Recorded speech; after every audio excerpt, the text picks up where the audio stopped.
Shalom, selamat pagi bagi kita sekalian.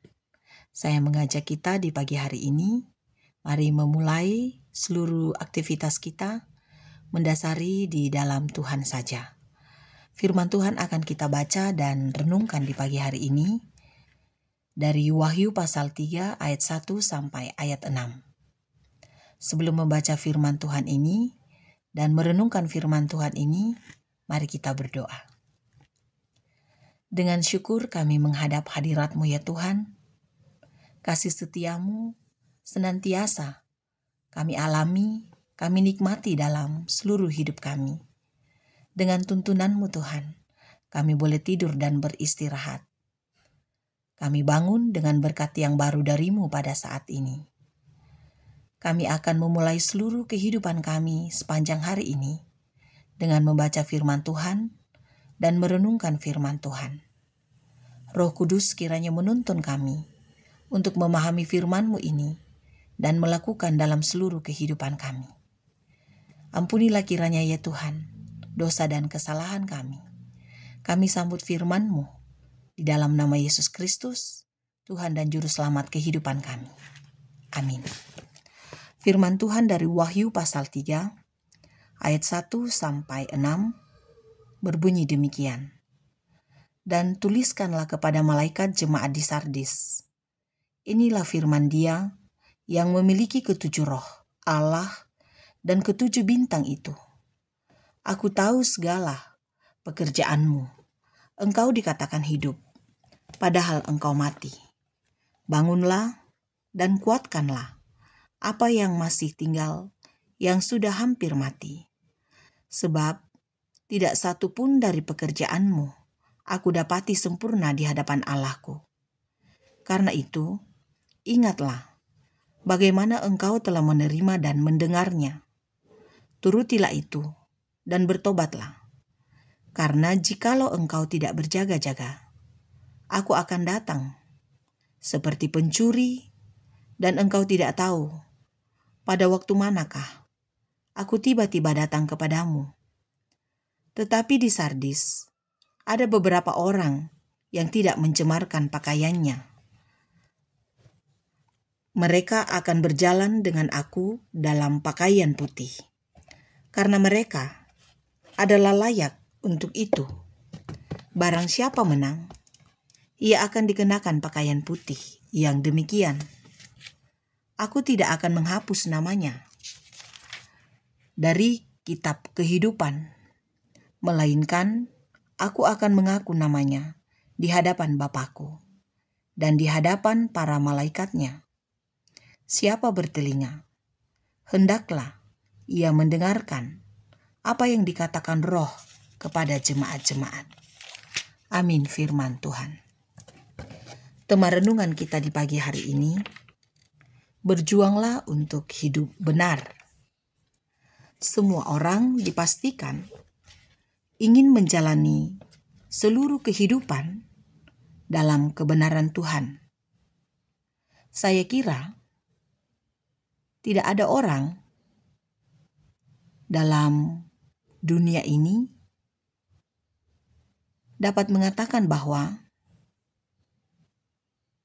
hidup saya biarlah kacau seperti ini, saya lakukan secara serampangan. Jika orang itu adalah orang yang percaya, maka tentu akan mengatakan, saya sangat rindu menjalani hidup ini, seluruh hidup ini, dalam kebenaran Tuhan saja. Kita belajar dari firman Tuhan pada saat ini, dari Wahyu pasal 3 ayat 1 sampai 6, bagaimana kondisi kehidupan di satu tempat, di satu jemaat yang disebutkan dalam bacaan ini adalah jemaat di Sardis. Secara umum, jemaat ini baik-baik saja,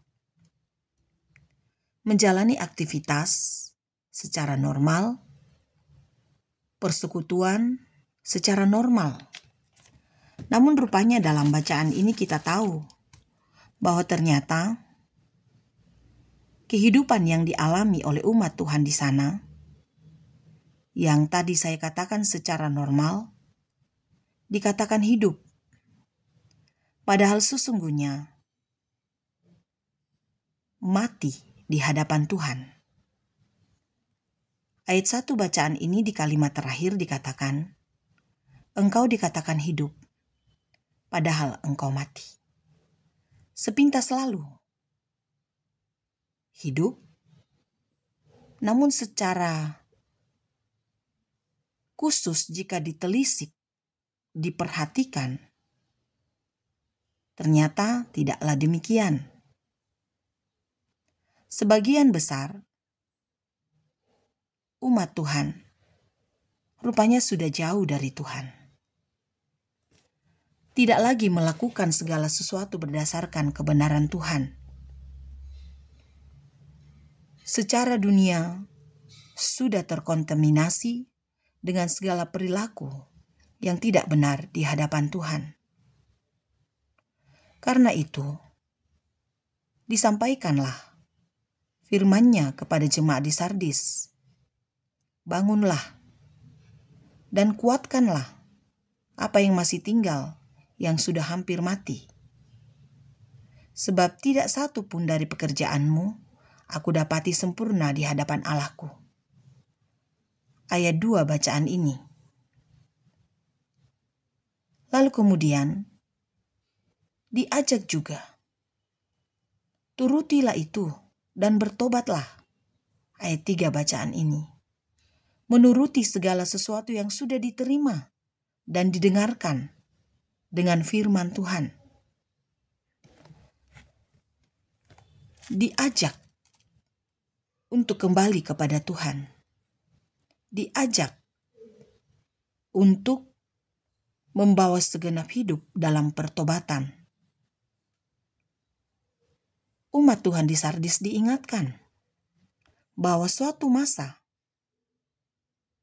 Tuhan akan datang seperti pencuri, yang mana umat Tuhan tidak tahu pada waktu mana Tuhan akan datang secara tiba-tiba di hadapan umatnya.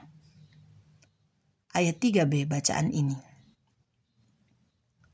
Namun pun demikian, bagi Tuhan perlu memberi apresiasi kepada sebagian besar umatnya di Sardis yang masih berjalan dalam kebenaran firman Tuhan.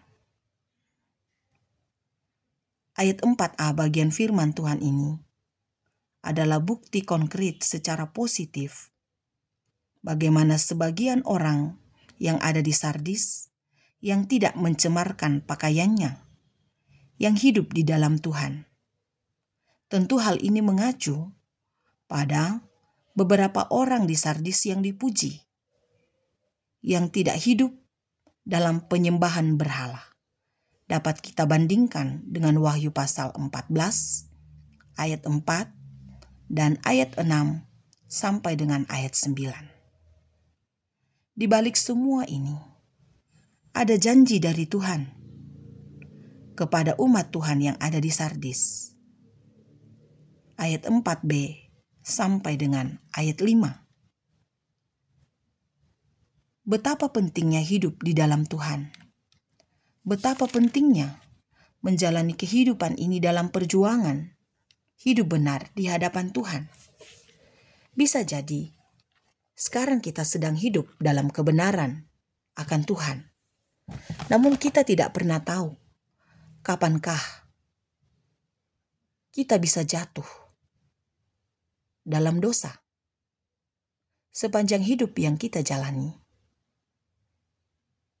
Bisa saja berjumpa dengan berbagai hal yang dapat kita lakukan tidak seturut dengan kehendak Tuhan.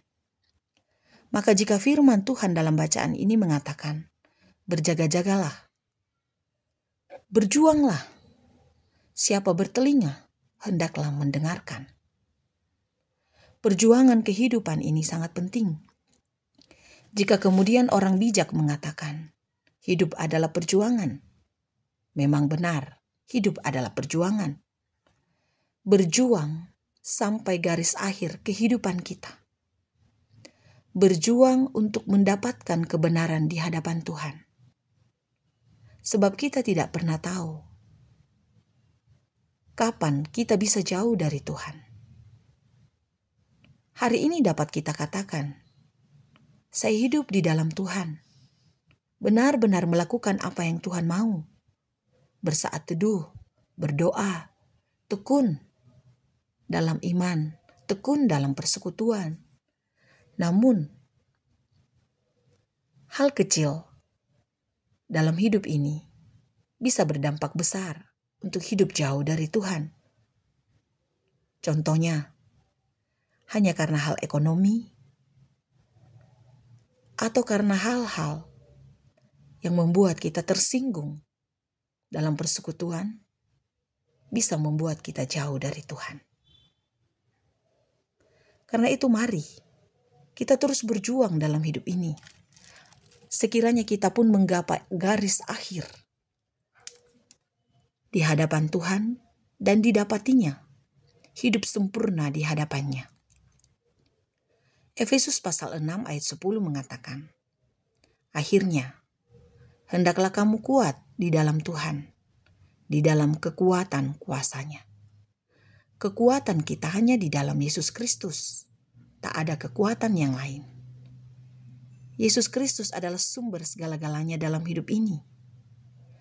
Memaknai dan menghayati Minggu Prapaskah yang kedua ini. Mari terus berjaga-jaga dalam hidup ini. Sekiranya iman kita terus teguh di dalam Tuhan Yesus saja. Dan berjuang dalam Tuhan Yesus saja. Bahwa tidak ada jalan yang lain menuju kebenaran hanya di dalam Yesus saja.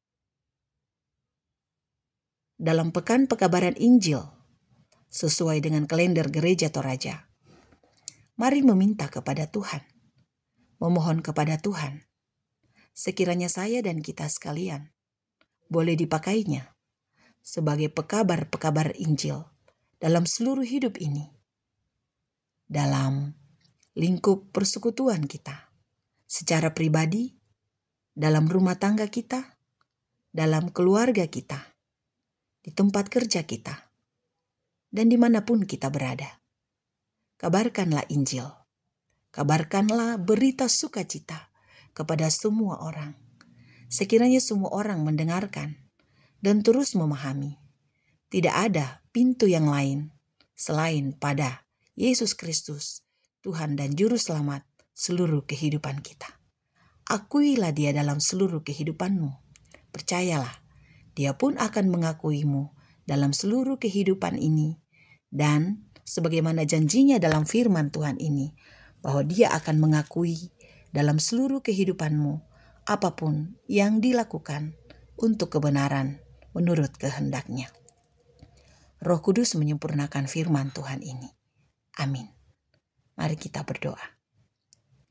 Kami sungguh percaya ya Tuhan, hanya dengan-Mu kami akan mengalami sukacita. Hanya dengan-Mu saja, damai sejahtera boleh kami alami. Sungguh bersyukur kepadamu Tuhan, kami boleh membaca firman-Mu ini. Kami boleh merenungkannya. Biarlah ya Tuhan kami pun didapati dengan iman yang sempurna di hadapan-Mu. Mampukan kami untuk semua itu Tuhan. Roh Kudus kiranya menuntun seluruh hidup kami. Di pagi hari ini kami berdoa kepadamu. Dan bersyukur untuk pimpinan dan kasih setia-Mu dalam hidup kami.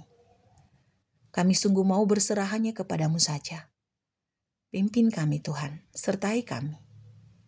Biarlah semua mimpi kami, harapan kami, dan cita-cita kami senantiasa terberkati di dalam Tuhan.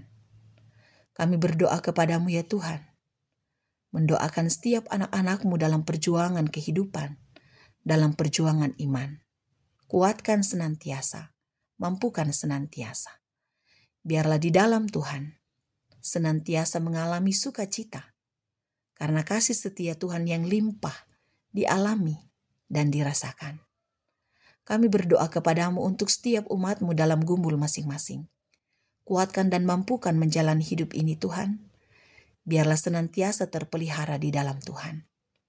Kami berdoa kepadamu ya Tuhan.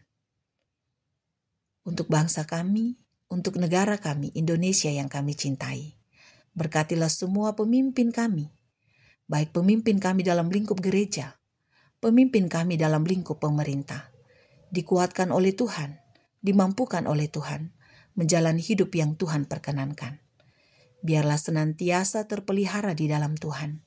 Kekuatan, kesehatan yang baik, kiranya menjadi bagian hidup untuk terus memimpin kami ke jalan yang Tuhan kenan. Kami berserah hanya kepadamu saja ya Tuhan. Ampunilah kami, layakkan kami untuk senantiasa menghadap hadirat-Mu yang kudus. Kami berdoa kepadamu hanya di dalam nama Yesus Kristus, Juru Selamat kehidupan kami. Amin. Selamat beraktivitas bagi kita sekalian. Selamat menghayati Minggu Prapaskah yang kedua. Selamat berpekan pekabaran Injil dalam kalender Gereja Toraja. Tuhan kiranya memakai kita sekalian sebagai alat untuk memberitakan firman-Nya dimanapun kita berada. Tuhan Yesus memberkati kita.